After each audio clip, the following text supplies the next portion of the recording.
uyu muryango rero ni umuryango ukora ibikorwa by'urukundo, ni umuryango ufasha abakene cyane cyane twibanda ku bantu batishoboye, tukabasura tukabageraho hanyuma tukabagenera ubufasha.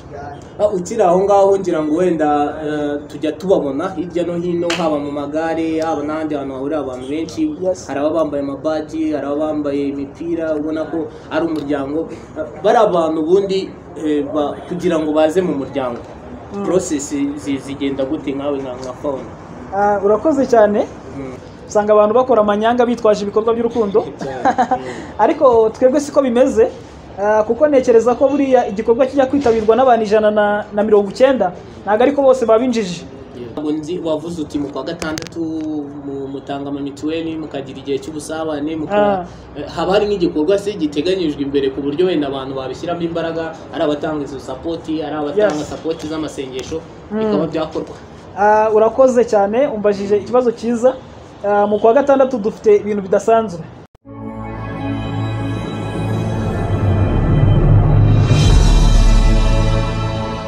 Guhaye ikaze weho wakoze subscribe kuri The Fear Empire, ninjye Impera we Empire nkaba umwana w'ibwami. Nk'uko rero musanzwe mubimenyereye, tugenda twakira abatumirwa bagiye batandukanye, by'umwihariko abantu baba bafite content zirenze. Hano rero ndi kumwe na CEO, araza kutubwira umuryango aje ahagarariye. Muramubona neza mu ikote, ibana inkweto, urabona ko ni umusirimu, ni umujene. Ngo ikaze kuri The Fear Empire.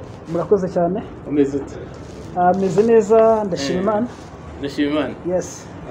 Ubanze wibwira abantu turi kumwe nande? Mazina ni Twizeyimana François. Ndi umugabo ndubatse.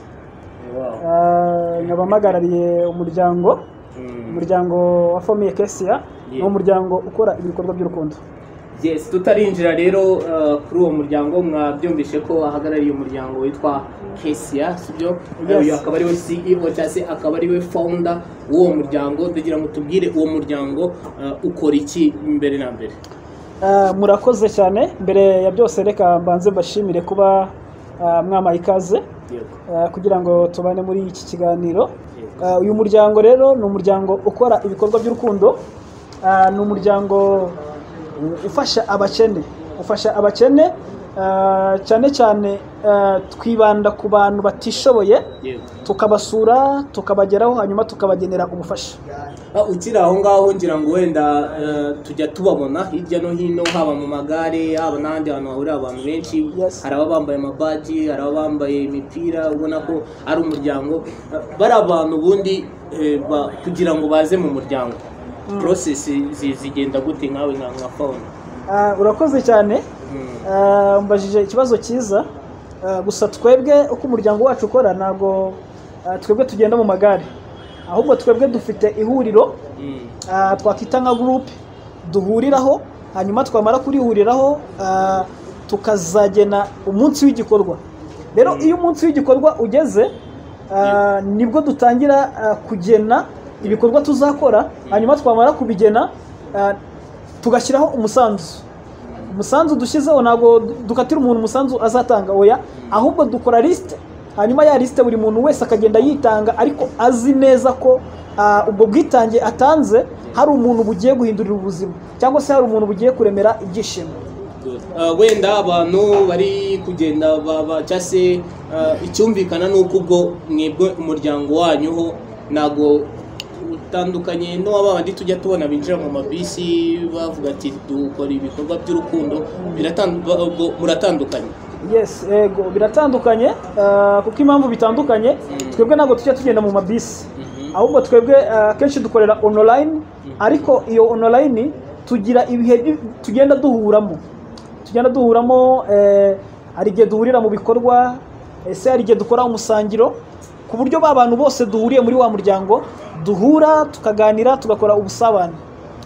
Yes. Ukiri aho ndibaza, uwo muryango washinzwe ryari, watangiranye n'abantu bangahe, kuri ubu ngubu umaze kugira abantu bangahe? Yes, urakoze cyane. Uyu muryango rero watangiye ku itariki 16 z'ukwezi kwa kabiri 2014, utangirana n'abanyamuryango 25, ariko izi saha tuvugana umaze kugera ku banyamuryango 190. Ni umuryango umaze kwaguka cyane. Wakomoje kuba ahanini mukunda kuba mukorera online niba nabyumvishe neza. Yes. Kandi gukorera online bikajyana no kuvuga ngo na internet n'abantu bari muri uwo muryango bakoresha iyo online byibuza bakaba bafite mudasobwa cyangwa se smartphone. Yes. Aba members bawe wenda kuko niweho CEO niweho founder. Yego.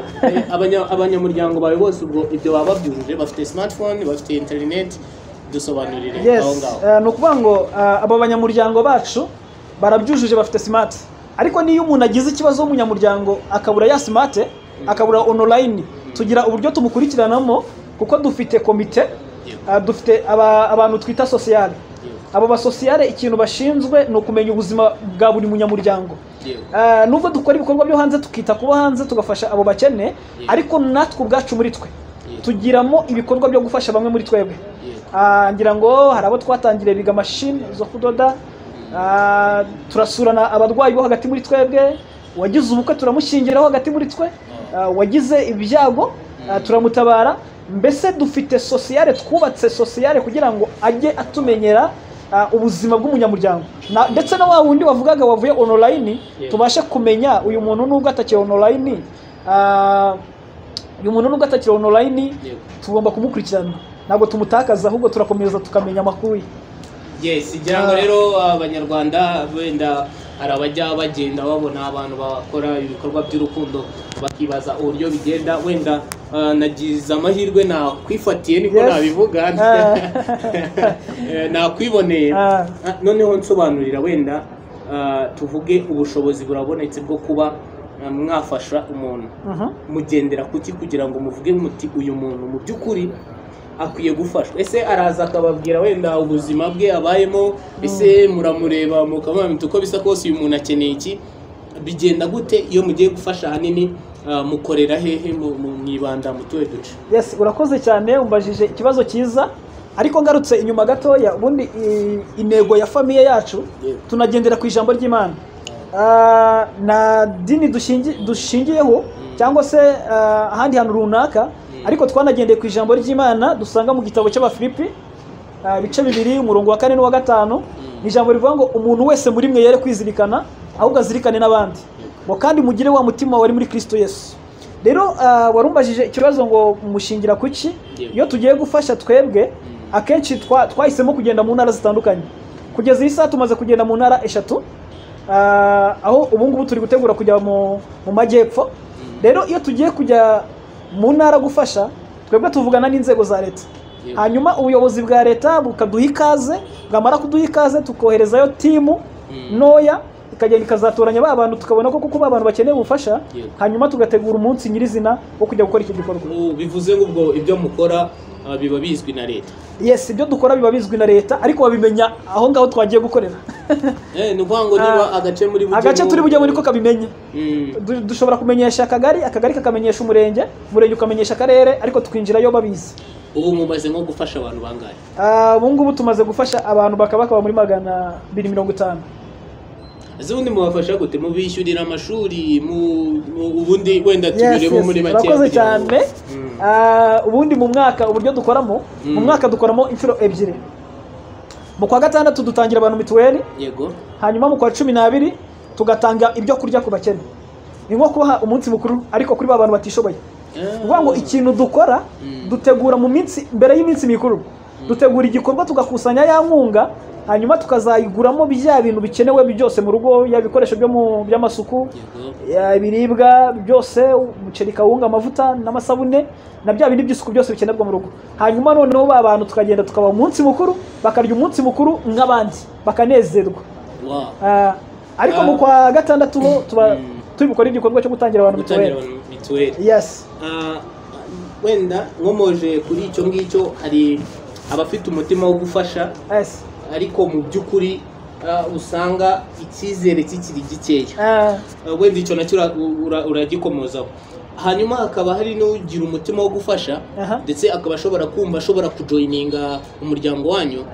Ese byasabize process byasaba izenzira ese hari ubumva yabafasha yatanga umusanzu we cyangwa umusada wari ku mubyukuri ataba mu muryango wanyu kugira ngo wenda aho ngaho uraza kudusobanurira. Urakoze cyane. Nibyo koko bitewe n'igihe turimo usanga abantu bakora amanyanga bitwaje ibikorwa by'urukundo ariko twebwe siko bimeze kuko ntekereza ko buriya igikorwa kijya kwitabirwa n'abantu 190 ntabwo ariko bose babinjije. Mu by'ukuri mbere ya byose twabanje kubaka icyizere mu banyamuryango kandi tugerageza gukora ibintu biciye mu mucyo. Dukora ibintu biciye mu mucyo, amafaranga yinjira ajya kuri konti, hanyuma ayo mafaranga dufite umubitsi agira igihe cyo kuyaverisa, hanyuma akagaragaza buridero.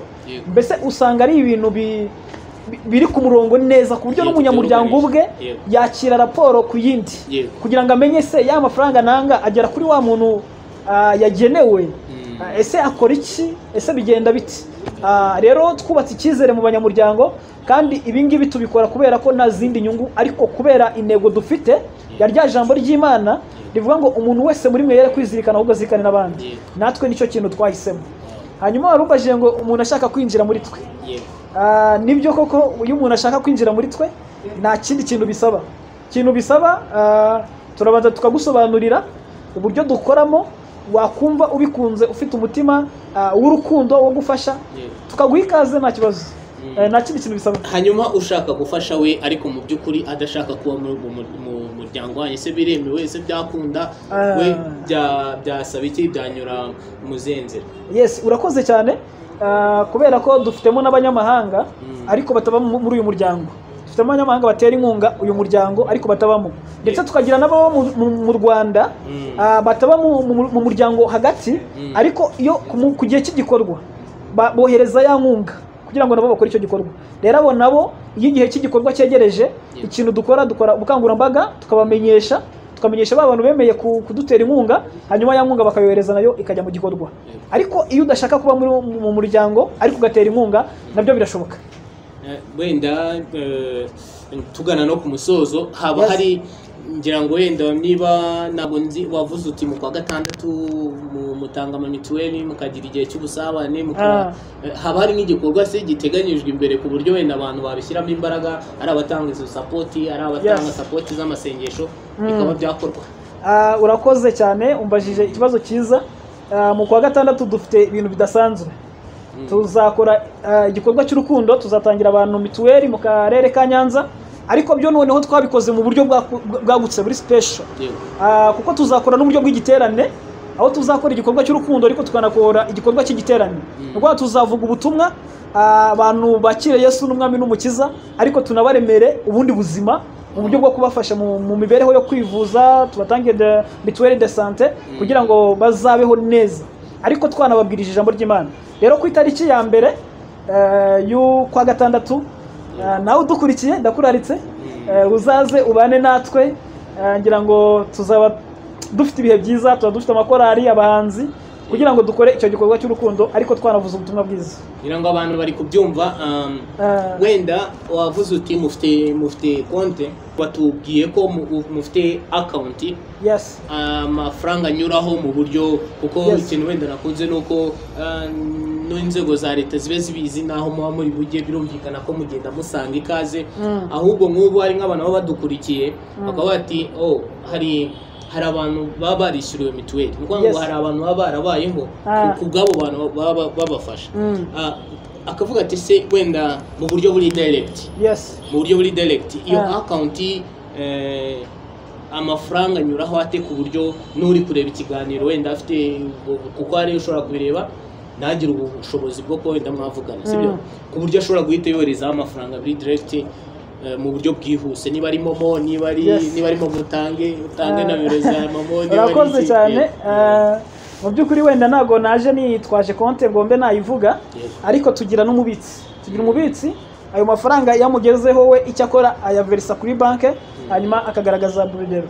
Rero nimero ushobora no gukoresha nimero yaba ya perezida yaba y'umubitsi, zose zirakora nta kibazo. Yes. 078 72 71 348. Hanyuma Airtel 07 33 02 77 25.